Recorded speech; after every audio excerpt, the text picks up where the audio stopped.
আসসালামু আলাইকুম এভরিওয়ান। তো আজকে আমি একটা পুডিং বানাবো, আর এটা আমি অনলাইনে দেখছি কেমনে বানায়। তো আমি এটা এখন বানাবো আর আপনাদেরকে দেখাবো যে কিভাবে বানায়। আমিও দেখছি এক জায়গা থেকে, আর আপনাদেরকে দেখাবো আমি বানানোটা। তো চলেন শুরু করা যাক।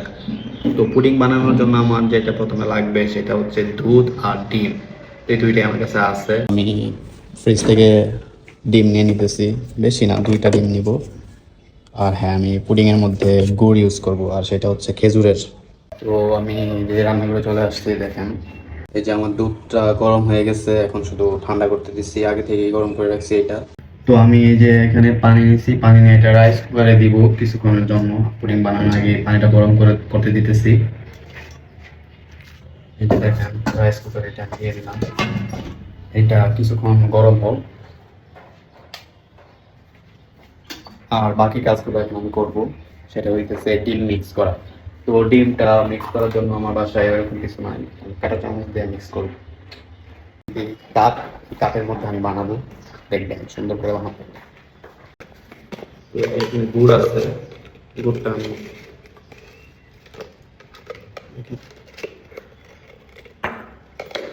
খেজুরের গুড় অনেক মজা লাগে। বেশি গুড় দিব না, যেন বেশি মিষ্টি না হয়। কালা চামচ হয়ে গেল, চামচ ভিতরে রেখে দিছি। এই যে আমার গুড়টা গলানো হয়ে গেছে। তো আমি আসলে পুডিং বানাইতে পারি না, তো আজকে ট্রাই করতেছি। আর এখানে আমি ডিমটা দিয়ে দিব।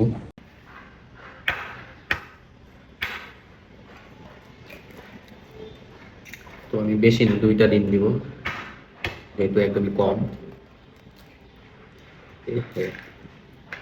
এখন আমি এটা মিক্স করবো। দেখেন ডিম আমি কি দিয়ে মিক্স করতেছি। তো এটা অনেকক্ষণ মিক্স করবো। তো একটু হালকা লবণ দিয়ে দিতেছি,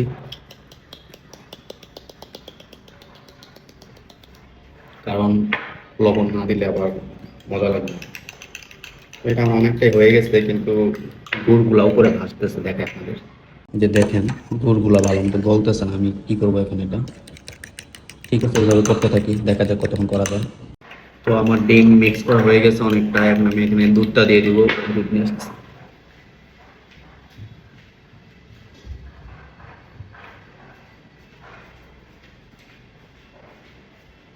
দুধের মধ্যে যে সরষে সেটা খায় ফেলবো, দুধটা দিয়ে দিচ্ছি।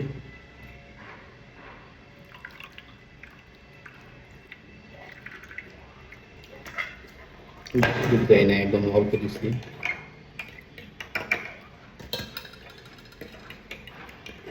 তো এটা এখন মিক্স করতে হবে কিছুক্ষণ।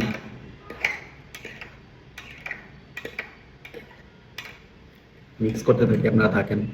তো আমি এটা আবার অন্য একটা মগের মধ্যে এটা একটু চেকে নিচ্ছি, চেকে তারপরে মিক্স করি, কারণ এখানে আমার এই গুড়গুলা নিচে এখন জমে আছে। আর এই ছোট মগটাতে হইতেছিল না মিক্স করা, এখন এটাতে ভালো করে করবো। বাহ, সুন্দর হয়েছে।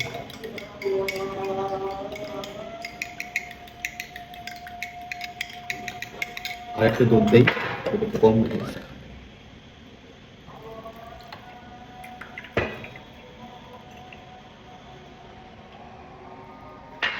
তো এটা আমি মিক্স করতে থাকি।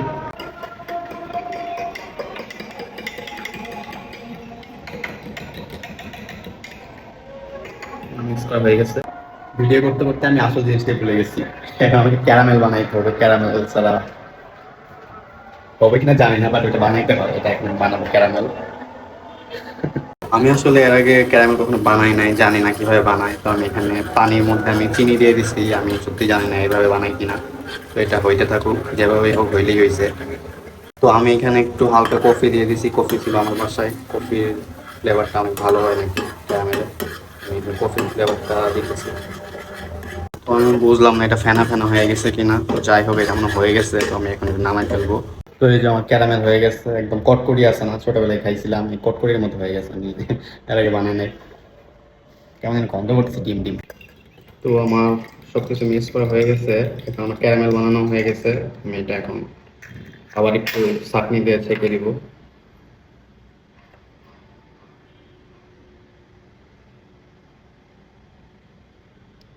একদম ভরে গেছে, এটা পুরোটাই ভরে গেছে, হয়তো একটু ফুলে উঠতে পারে, সমস্যা নেই, উঠলে উঠুক। তো এটা এখন আমি রাইস কুকারে দিয়ে দিব। এটা একদম ভরে গেছে, আমি এটা ফেলে দিই, ফেলে দিলে মনে হয় ভালো হইতো, কারণ অনেক বেশি ভরে গেছে তো এই জন্য। এটা এখন আমার পানি একদম গরম হয়ে গেছে, বেশি গরম, যেটা আমি এখন দিয়ে দিলাম এখানে। আহ, আমি এটা ঢাকনাতে ঢেকে দিলাম, 20 মিনিটের জন্য অপেক্ষা করব, দেখি কি হয়। এটা আবার যখন হয়ে যাবে তখন আবার একটা ভিডিও করে দেখাবো আপনাদের। তো পুরো ভিডিওটা দেখবেন অবশ্যই, কিভাবে বানাইছি আর বানানোর পরে কেন হয়েছে সেটাও দেখাবো আপনাদের। আল্লাহ হাফিজ।